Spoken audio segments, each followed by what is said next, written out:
La fuerza de Ricoeur radica en haber hecho del acto interpretativo no solo un método filosófico, sino también un horizonte ético y político de comprensión mutua. ¿Qué nos hace humanos? ¿Somos las historias que contamos o las que nos cuentan? ¿Qué secretos se esconden en el lenguaje que usamos todos los días? Paul Ricoeur nos invita a un viaje profundo, donde la memoria, la narrativa y el símbolo se convierten en las claves para desentrañar nuestra existencia. Prepárate para cuestionar lo obvio, para descubrir cómo los significados más pequeños pueden transformar el mundo y tal vez para reencontrarte con tu propia voz. ¿Estás listo?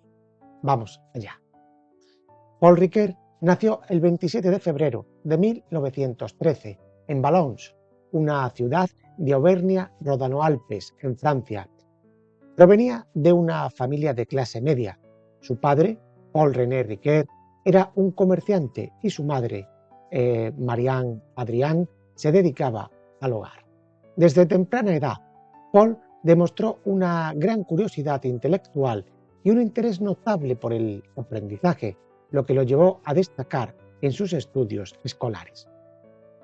Durante su juventud asistió al seminario jesuita de su ciudad, donde recibió una educación rigurosa que combinaba la formación en el estudio de las humanidades con la formación en la religión católica. Sin embargo, a pesar de esa educación religiosa, mostró una inclinación hacia el pensamiento crítico y la reflexión filosófica, lo que más tarde influiría en su carrera académica. En 1931, Paul Ricoeur ingresó en la Universidad de la Sorbona de París, donde comenzó a profundizar en sus estudios de filosofía. Su paso por la Sorbona fue fundamental para su desarrollo intelectual, ya que allí tuvo oportunidad de interactuar con destacados profesores y académicos de la época. Durante estos años universitarios, Ricoeur destacó por su dedicación y excelencia académica, lo que le permitió graduarse con honores. La vida de Ricoeur se vio profundamente afectada por los acontecimientos de la Segunda Guerra Mundial. Con el estallido del conflicto en 1939, decidió alistarse en el ejército francés, demostrando un fuerte sentido del deber y el patriotismo.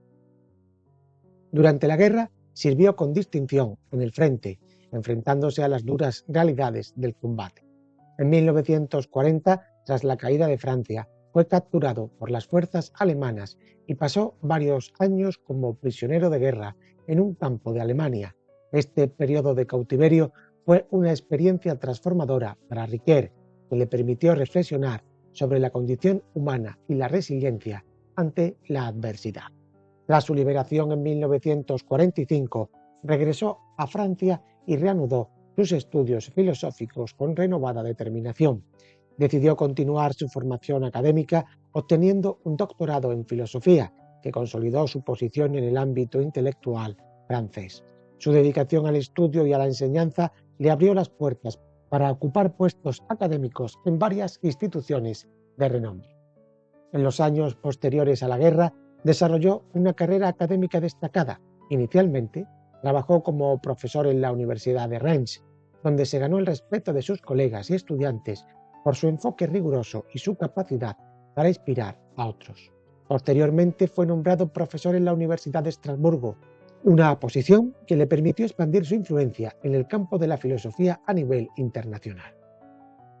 Durante su estancia en Estrasburgo, Ricoeur también estableció vínculos con académicos de otros países, lo que le facilitó colaboraciones y le permitió participar en conferencias y simposios internacionales. Su reputación como un pensador brillante y un educador comprometido fue creciendo, abriendo nuevas oportunidades para su desarrollo profesional. En la década de 1960, Ricoeur fue invitado a ocupar una cátedra en la Universidad de París, una de las instituciones más prestigiosas de Francia. Este nombramiento fue un reconocimiento a su trayectoria académica y a su contribución al mundo intelectual. En París, Ricoeur continuó enseñando y guiando a nuevas generaciones de filósofos, consolidando su legado como un influyente educador. A lo largo de su carrera, mantuvo una vida personal equilibrada. En 1939 contrajo matrimonio con Simone Lejas, con quien tuvo 3 hijos. La familia fue una parte fundamental de su vida, brindándole ese apoyo necesario para enfrentar los desafíos personales y profesionales. En las décadas siguientes, Riquet continuó su labor académica en diversas instituciones. Así, fue profesor en la Universidad de Múnich y posteriormente en la Universidad de Frankfurt, donde su presencia fue altamente valorada por la comunidad académica. Su capacidad para adaptarse a diferentes entornos culturales y académicos reflejaba su versatilidad y su profundo compromiso con la enseñanza y el aprendizaje. Ricoeur también participó activamente en diversas asociaciones filosóficas y académicas. Su liderazgo y su visión contribuyeron al fortalecimiento de estas organizaciones, promoviendo el intercambio de ideas y el avance del conocimiento filosófico en Francia y en el extranjero. Su participación en congresos y seminarios le permitió mantenerse al tanto de las tendencias emergentes en el pensamiento contemporáneo, enriqueciendo su perspectiva personal y profesional. En la década de 1980 regresó a Francia, estableciéndose nuevamente en París. Continuó enseñando en la Universidad de la Sorbona, donde había iniciado su carrera académica, y siguió siendo una figura central en el panorama filosófico francés. A lo largo de su vida, Ricoeur recibió numerosos reconocimientos y honores por su labor académica y su contribución al mundo intelectual. En sus últimos años, Ricoeur continuó activo en el ámbito académico, participando en conferencias y seminarios y manteniendo su pasión por el conocimiento y la enseñanza. Paul Ricoeur falleció el 20 de mayo de 2005, a la edad de 92 años. Su muerte marcó el fin de una era para la filosofía francesa y europea, dejando un legado perdurable a través de sus enseñanzas y su influencia en generaciones de pensadores. Paul Ricoeur es un pensador que integra y dialoga con múltiples tradiciones filosóficas.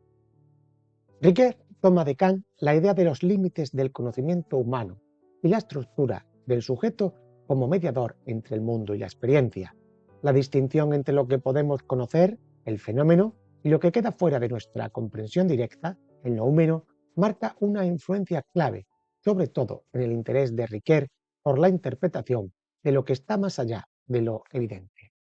De Hegel hereda la idea del desarrollo histórico y dialéctico del espíritu, así como la importancia de la reconciliación entre opuestos. Aunque Ricoeur no sigue estrictamente a Hegel, utiliza la idea de la tensión entre conflicto y superación para abordar problemas éticos, históricos y hermenéuticos. Ricoeur también se inspira en la hermenéutica, sobre todo en su enfoque interpretativo. De Dilthey toma el concepto de interpretar la experiencia humana en términos históricos y culturales.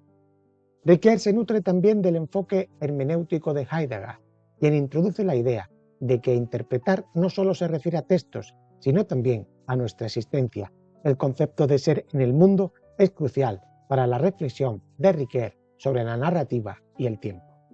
La fenomenología de Husserl, centrada en cómo se da el mundo a la conciencia, es otra influencia directa en Ricoeur. Adopta y reformula la metodología fenomenológica para explorar cómo los significados emergen a través de la interpretación. Ricoeur denomina a Karl Marx, Friedrich Nietzsche y Sigmund Freud como los maestros de la sospecha, por su crítica al lenguaje y a las apariencias. De ellos toma la importancia de desentrañar los niveles ocultos de sentido en los textos, la cultura y las estructuras de poder. Una vez trazada su biografía y su contexto filosófico, sus influencias filosóficas, vamos a entrar de lleno a analizar algunas de sus obras donde encontramos los conceptos fundamentales de su pensamiento, de su filosofía. La primera obra interesante es La filosofía de la voluntad, de 1950, que constituye uno de los esfuerzos tempranos más importantes y más sistemáticos de Ricoeur por abordar la cuestión de la acción humana desde una perspectiva fenomenológica. Inspirándose en la tradición inaugurada por Husserl y continuada por autores como Sartre, Gabriel Marcel o Merleau-Ponty, Ricoeur articula una investigación sobre la manera en que la voluntad se encuentra inmersa en una dialéctica entre lo que podemos asumir libremente y lo que se nos impone. En el primer volumen de la obra, Riquer parte de la base de que toda acción humana está estructurada por el contraste entre lo que el sujeto elige realizar, lo voluntario, y lo que no depende de su propia elección, lo involuntario. Esta tensión no debe entenderse simplemente como un obstáculo a la libertad, sino como parte constitutiva de ella. La libertad no se da en un vacío, sino que siempre emerge en una situación concreta, encarnada, en la que la corporeidad, las pasiones, los hábitos e incluso las condiciones sociales y culturales limitan y a la vez definen las posibilidades de la acción. Riquer procede a analizar metódicamente distintos estratos del acto voluntario: el deseo, la decisión, el proyecto, el movimiento corporal, la ejecución de la acción, la confirmación del alcance y su resultado. Cada uno de estos estratos está cruzado por elementos voluntarios: la intención, la formulación de un fin, y por aspectos involuntarios, como la resistencia del mundo, las limitaciones del cuerpo, las pasiones no elegidas. Lejos de concebir la involuntariedad como una fuerza enteramente hostil a la libertad, Riquer muestra que la libertad no podría entenderse sin este polo opuesto que la circunscribe y la hace significativa. La idea central aquí es que la voluntad humana no es absoluta, no es un puro acto desarraigado, sino que se sostiene y se confronta con la facticidad de la existencia. Este equilibrio dinámico entre voluntariedad e involuntariedad configura el primer paso en la reflexión sobre el agente humano, preparando el terreno para la segunda parte de la obra, donde las dimensiones éticas, simbólicas y religiosas de la acción toman un papel central. La segunda parte de la obra, titulada Finitud y culpabilidad, profundiza y amplía la reflexión anterior. Riquer se mueve ahora hacia terrenos más complejos que involucran la experiencia del mal, la culpa, la finitud humana y la relación entre libertad y naturaleza. Esta obra consta de dos secciones: la simbólica del mal y la libertad y la naturaleza. En la simbólica del mal, Riquer emprende una investigación de carácter hermenéutico antes de que el término hermenéutica ocupara el centro de su proyecto intelectual. Aquí, el mal no se aborda como un problema meramente metafísico o abstracto, sino como una realidad que el ser humano intenta comprender a través de símbolos, mitos, relatos y metáforas. Es decir, el mal se expresa y se interpreta culturalmente, y esta simbolización es esencial para entender cómo el hombre experimenta, nombra y transmite esta realidad perturbadora. Riquer analiza diversas tradiciones simbólicas del mal: el mito del pecado original en el cristianismo, las nociones trágicas del mal en la literatura griega, los relatos del pecado en el judaísmo, así como otras expresiones simbólicas en diferentes tradiciones. A partir de estas exploraciones, deduce que el mal es una experiencia vivida de una fractura en la condición humana. Este quiebre no se puede captar plenamente por el mero concepto, pues el mal se resiste a la formulación objetiva y sistemática. De ahí que el recurso al simbolismo, la metáfora y el mito sea una forma privilegiada de dar sentido a algo que en última instancia se muestra como un exceso, una ilusión que escapa a la pura racionalidad. En este sentido, la simbólica del mal revela que para comprender nuestra propia culpabilidad y responsabilidad moral, necesitamos acudir al imaginario colectivo y a las narraciones compartidas. Tales símbolos no son simples adornos retóricos, sino herramientas interpretativas que hacen posible la autocomprensión del sujeto frente a la realidad del mal. De esta manera, Riquer prepara el camino hacia una hermenéutica filosófica más sistemática. En la segunda parte, la libertad y la naturaleza, retoma desde una perspectiva más sistemática la relación entre el sujeto y su facticidad. Si en lo voluntario y lo involuntario, Riquer delineaba la tensión entre la acción libre y las condiciones involuntarias que la enmarcan, aquí el acento recae en la dimensión moral y ontológica de la libertad frente a la finitud humana. Ricoeur explora la idea de que la libertad siempre se ejerce sobre un fondo de limitaciones. El ser humano es libre, pero no omnipotente. Crea proyectos, pero su cuerpo, su historia, sus pasiones y el mundo natural le imponen condiciones. En esta tensión, la responsabilidad moral surge como la capacidad del sujeto de asumir sus límites, reconocer su propia vulnerabilidad y responder por sus actos. La finitud, lejos de negar la libertad, la pone en perspectiva, humanizándola y otorgándole significado. Solo una libertad finita puede ser verdaderamente ética, pues solo una libertad que se sepa limitada por la naturaleza y la alteridad puede tomar decisiones responsables y justas.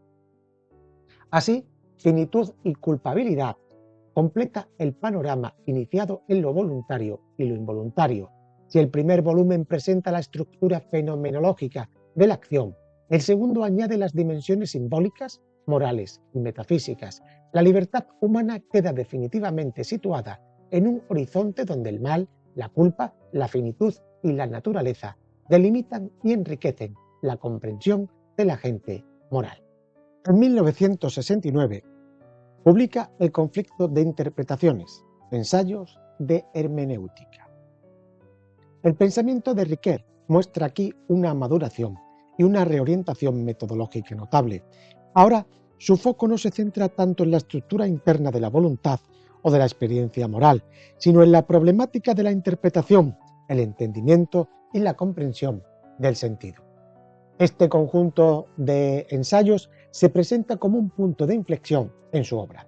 Si bien ya había abordado el tema de los símbolos y su interpretación en la simbólica del mal, ahora se sumerge de lleno en la hermenéutica. La hermenéutica no es entendida simplemente como una técnica para interpretar textos difíciles, sino como el ámbito filosófico en el que se plantea el problema del sentido en relación con el lenguaje, la cultura y la existencia humana. El propio título, Conflicto de interpretaciones, es ya revelador. Ricoeur sostiene que la interpretación no es una actividad unívoca ni unánime, sino un campo de tensión, donde múltiples lecturas, perspectivas y tradiciones compiten entre sí.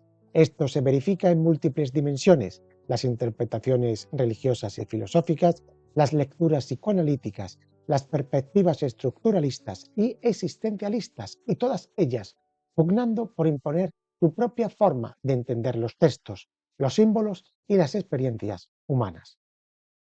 En esta obra, Ricoeur aborda la hermenéutica desde distintos ángulos. Por un lado, se interesa en las raíces fenomenológicas del interpretar, cómo la experiencia humana del sentido está mediada por los significados culturales y lingüísticos. Por otra parte, examina las contribuciones del psicoanálisis, particularmente de Freud, a la tarea de la interpretación, mostrando que la comprensión no solo descubre sentido, sino que también puede revelar sentidos ocultos, reprimidos o distorsionados. De este modo, la interpretación no es solo elucidación, sino también desenmascaramiento, una tarea que implica confrontar resistencias, ambigüedades y opacidades. Además, el conflicto de las interpretaciones no se limita al análisis del texto literario o religioso, sino que se extiende a la interpretación de la acción, la historia, los símbolos culturales, el discurso filosófico e incluso la interpretación del yo.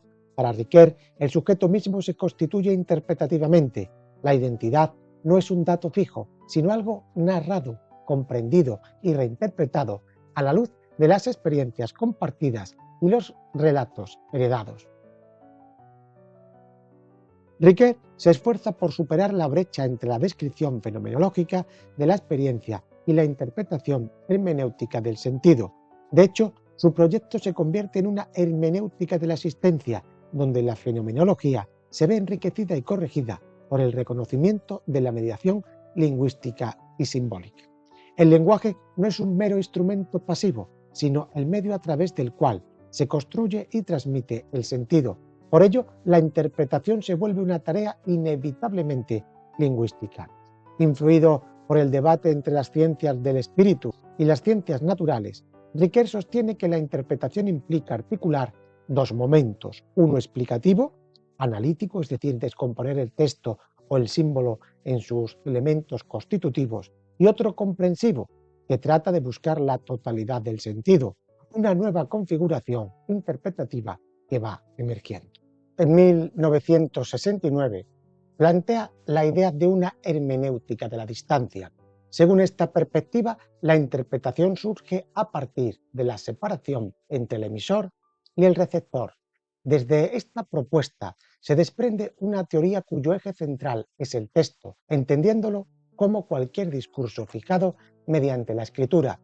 Una vez escrito, dicho discurso experimenta un desprendimiento de la intención original del autor y adquiere autonomía respecto a él. El texto, desligado del emisor, se transforma en una nueva realidad a la que el lector accede al interactuar con la obra. Sin embargo, esta realidad transformada también introduce un yo, un Dasein, un ser ahí, que el lector debe descubrir en su labor interpretativa. Para Ricoeur, interpretar significa desentrañar el ser en el mundo, que había dicho Heidegger, que está escrito en el texto. Esto lleva a reflexionar sobre el problema de la apropiación del texto, que implica aplicar el significado del texto a la experiencia vital del lector. La interpretación y reelaboración del texto por parte del lector se convierte así en uno de los pilares fundamentales de la teoría de Paul Ricoeur. Quizás la obra más importante de Ricoeur sea Tiempo y narrativa, de 1883. Es una obra monumental en 3 volúmenes. El problema central es la relación entre tiempo y narración. ¿Cómo dar cuenta filosóficamente de la experiencia temporal humana? El filósofo parte de la afirmación de San Agustín, de que el tiempo es un enigma cuando se le pretende definir, pero resulta familiar en la experiencia vivida. Ricoeur vincula este enigma con la actividad narrativa, argumentando que la narración es la mediación privilegiada por la cual los seres humanos articulan, comprenden y dan forma a su experiencia temporal. En el primer volumen de esta obra, Ricoeur analiza cómo la trama narrativa ordena y configura los acontecimientos.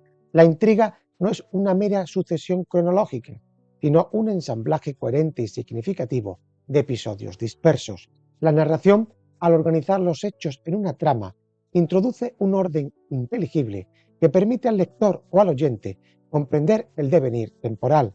Aquí se establece el puente entre la experiencia humana del tiempo y la forma literal del relato.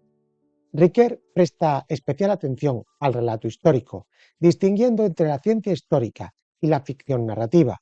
Aún así, señala que la historia comparte con la literatura la necesidad de tramar los hechos, de conferirles coherencia. La historia no es simple elección de datos, su comprensión pasa por la interpretación narrativa. La tensión entre la fidelidad a los hechos y la configuración narrativa se convierte así en uno de los núcleos de la hermenéutica del tiempo que Ricoeur desarrolla. En el segundo volumen de la obra, Ricoeur se vuelca hacia la literatura de ficción. Aquí, la narración deja de estar constreñida por la obligación de referirse a acontecimientos reales, y la capacidad configurativa de la intriga se muestra con total libertad. Analizando obras literarias de diversos autores, entre ellos Proust o Mann, Ricoeur exhibe cómo la ficción literaria realiza una configuración del tiempo que no solo refleja la experiencia humana, sino que la transforma y la enriquece. La intriga en la ficción permite explorar la complejidad temporal, anacronías, saltos temporales, cronologías múltiples y niveles narrativos que reflejan la elasticidad misma de la vivencia temporal. La ficción, al no limitarse a la factualidad, proporciona un laboratorio narrativo para comprender cómo el relato da forma a la percepción del tiempo. En este volumen demuestra que la narración literaria es más que un mero entretenimiento, es un lugar privilegiado para pensar el tiempo humano y la identidad. En el tercer volumen sintetiza y sistematiza las reflexiones anteriores. Ricoeur introduce el concepto de la triple mímesis: mímesis como prefiguración de la experiencia del tiempo y del mundo, mímesis como configuración narrativa de la intriga y mímesis tercera, la refiguración del lector, que retoma el relato, completando el ciclo interpretativo. Esta triple mímesis muestra cómo el tiempo vivido, el tiempo configurado por el relato y el tiempo interpretado por el lector se entrelazan en una dinámica circular.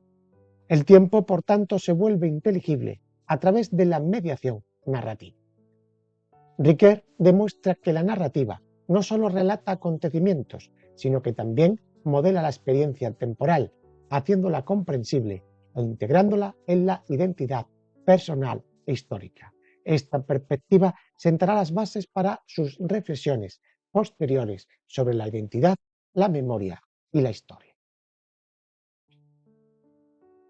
En Sí mismo como otro, de los 90, Ricoeur se centra en la cuestión de la identidad personal, un tema que ya estaba presente de forma implícita en obras anteriores.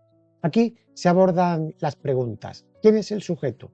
¿Cómo comprender la identidad del yo a lo largo del tiempo, en medio del cambio y de la alteridad? Para responder a estas preguntas, Ricoeur distingue entre dos dimensiones de la identidad idem, lo que permanece igual, y la identidad ipse, la que asume la alteridad y el cambio a lo largo del tiempo. La identidad idem remite a la permanencia numérica de un sujeto, mientras que la identidad ipse remite a la fidelidad a uno mismo, a pesar de las transformaciones. Fidelidad esta que implica promesas, compromisos y responsabilidad. Este cambio de perspectiva señala que la identidad no se reduce a la mismidad inmutable, sino que se da en una dialéctica con la alteridad, tanto externa, los otros, como interna, el yo dividido. La noción como un otro introduce la idea de que el yo se comprende solo cuando se reconoce a sí mismo como distinto de sí, en una relación especular con la alteridad. El otro no es un mero objeto, es un sujeto coimplicado en la construcción de mi propia identidad. La hermenéutica de la identidad, aquí propuesta, está íntimamente ligada al discurso narrativo. La construcción de la propia identidad se asemeja al relato de una vida, que uno elabora con la ayuda de la memoria, de las narraciones sociales y de las relaciones intersubjetivas. Ricoeur aborda también la dimensión ética de la identidad. El yo no se comprende simplemente a sí mismo en el plano descriptivo, sino que se ve interpelado por la dimensión normativa de la vida en común. La responsabilidad, la justicia, el reconocimiento del otro como igual y diferente forman parte constitutiva de la identidad personal. De este modo, Ricoeur articula fenomenología, hermenéutica y ética para mostrar que la identidad es una tarea interpretativa, responsable y dialogada. Ricoeur toca también el tema de la memoria. En la memoria, la historia y el olvido. La memoria para Ricoeur es un fenómeno complejo que se sitúa en la intersección entre la experiencia individual y el ámbito social. La memoria individual no existe aislada, se apoya en marcos culturales y en testimonios compartidos. Aquí la cuestión del tiempo se reaparece bajo la forma del recuerdo y su relación con la historia. La historia, entendida como disciplina y relato colectivo del pasado, se ve a su vez atravesada por las dinámicas de la memoria. El historiador no es un mero registrador de datos, sino un intérprete que selecciona, ordena y da sentido a los acontecimientos pasados, del mismo modo que el individuo ordena sus recuerdos en una narración coherente. Sin embargo, la memoria no es infalible, olvida, distorsiona, reprime. El olvido se presenta así como un fenómeno ambivalente. Por un lado es la condición para no quedarse atrapados en un pasado traumático. Por otro, puede ser un instrumento de manipulación y negación de la verdad. Este triple juego entre memoria, historia y olvido plantea la cuestión de la justicia y la reconciliación, cómo las sociedades deben recordar el pasado, especialmente los crímenes, las injusticias y las violencias que las han marcado. La memoria justa es una tarea ética y política, no solo epistemológica. La memoria y la historia están siempre en constante tensión interpretativa. Así, al igual que el tiempo cobra sentido a través de la narración, el pasado se vuelve inteligible a través de las memorias individuales y colectivas. Otro aporte de Ricoeur es su concepto de la metáfora viva. A diferencia de la metáfora muerta o gastada, desborda las definiciones fijas y amplía el campo semántico del lenguaje. Para Ricoeur, la metáfora no es simplemente un adorno estilístico o un tropo retórico. La metáfora tiene el poder de crear sentido, de generar nuevas comprensiones de la realidad, de abrir horizontes semánticos inesperados. En lugar de ser una simple sustitución de una palabra por otra, la metáfora viva instaura un choque entre significados, una tensión semántica que produce una nueva interpretación. Así, la metáfora es un acto creativo del lenguaje que tiene implicaciones ontológicas. A través del discurso metafórico, el mundo se refigura, se vuelve a describir de un modo que no era previamente concebible. Ricoeur identifica la metáfora como una forma privilegiada de descubrir nuevas dimensiones de la realidad. El lenguaje literal clasifica, describe e informa. La metáfora desafía estas categorías y al hacerlo revela analogías profundas, conexiones invisibles, transposiciones de sentido que afectan nuestra comprensión del ser y del mundo. De este modo, la metáfora viva es una ventana hacia la dimensión poética de la existencia, donde se muestra cómo la interpretación no se limita a desentrañar un sentido dado, sino que participa en la creación misma de sentido. Ricoeur encara también uno de los temas más debatidos de la historia del pensamiento moral y político: la relación entre el amor, entendido en su acepción ética y filosófica, y la justicia, el principio rector de la organización social y las instituciones. Desde la tradición agustiniana y kantiana, pasando por las reflexiones de la filosofía contemporánea, el problema se presenta a menudo como una tensión irresoluble. ¿Cómo reconciliar la espontaneidad y donación incondicional del amor con las exigencias universales, formales e impersonales de la justicia? Ricoeur intenta superar la dicotomía simplista entre amor y justicia. Para él, el amor no se opone a la justicia, ni se reduce a un mero suplemento ético ocasional, sino que introduce una dimensión personal y comprometida que la justicia, en su afán de imparcialidad, no puede abarcar completamente. Al mismo tiempo, la justicia proporciona al amor un marco de equidad, previniendo que la cercanía afectiva se convierta en favoritismo o parcialidad injusta. Ricoeur se basa en su concepción hermenéutica de la moral. Ninguna norma, ya sea de amor o justicia, se aplica sin interpretación, contextualización y reflexión crítica. El amor, entendido como caritas o ágape, es una fuente que inspira la preocupación por el otro, más allá de los deberes formales. La justicia, por su parte, exige establecer reglas que valgan para todos, equilibrando intereses e instituciones. La relación entre amor y justicia, entonces, es una tensión fecunda. El amor humaniza y enriquece la justicia, mientras que la justicia da estabilidad y equidad a las relaciones motivadas por el amor. Con esta filosofía sienta las bases para una ética compleja, en la que no se admite la reducción del uno al otro. Amor y justicia se iluminan recíprocamente, permitiendo una comprensión más plena de la dimensión ética de la existencia humana en el ámbito interpersonal y social. En cuanto a la justicia, para Ricoeur no debe reducirse a la mera aplicación de las normas legales. Es también una aspiración moral que requiere interpretación contextual. La justicia implica, por un lado, la igualdad en el trato a las personas, la equidad en la distribución de bienes y cargas y la imparcialidad en las decisiones judiciales.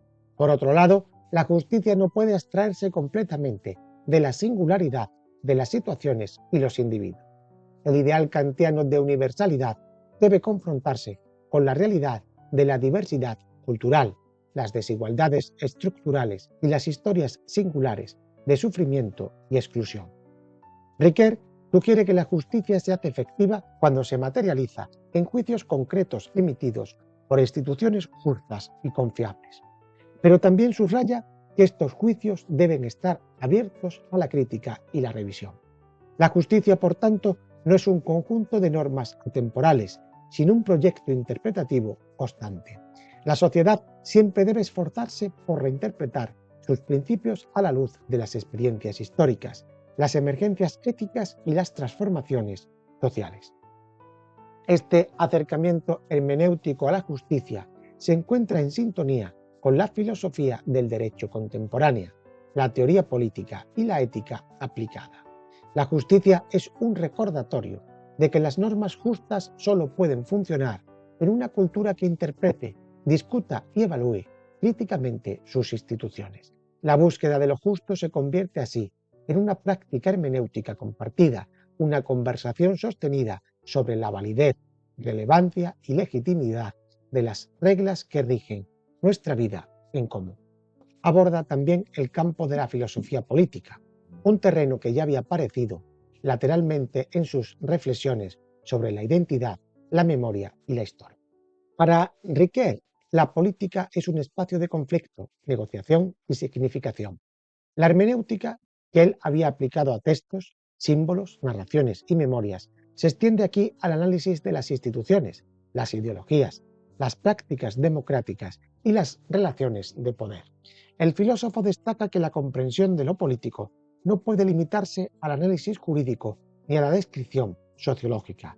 Requiere una mirada interpretativa que reconozca las narraciones históricas, los relatos fundacionales, las mitologías colectivas y las justificaciones normativas que subyacen a la vida política.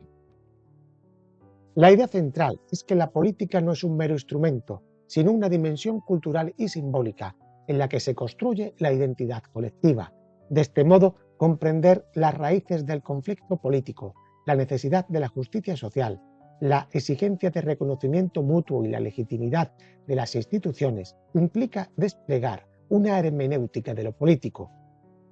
Esta perspectiva no conduce a un relativismo que anule la crítica, sino que exige justamente un análisis cuidadoso de las interpretaciones políticas en juego para distinguir entre las que promueven la libertad, la igualdad y el respeto a la dignidad humana y aquellas que encubren la dominación y la injusticia. Ricoeur deja ver una preocupación por las condiciones del diálogo democrático, la naturaleza de la legitimidad política y las exigencias éticas de la ciudadanía. Para Ricoeur, la ética debe ser una aspiración a la vida buena. Ricoeur define la ética como el deseo de vivir con y para con los demás en instituciones justas. Este concepto combina la visión aristotélica de la vida buena con la ética kantiana del deber. Ricoeur propone colocar la ética por delante de la moralidad, es decir, por delante de la cuestión de las normas, entendiendo la ética como la reflexión que permitirá al filósofo pensar en la autoestima, mientras que la moralidad cuestionará el respeto por sí mismo. También Ricoeur subraya la importancia de reconocer al otro como un sujeto pleno, con derechos y dignidad. Este reconocimiento es esencial para la ética y la justicia. Ricoeur vincula la ética con la narrativa, sugiriendo que contar historias es una forma de comprender las experiencias del otro y de construir empatías. ¿Y a ti, qué te parece el pensamiento filosófico de Paul Ricoeur? Déjamelo en los comentarios. Arriba te dejo más vídeos para que sigas profundizando en el saber.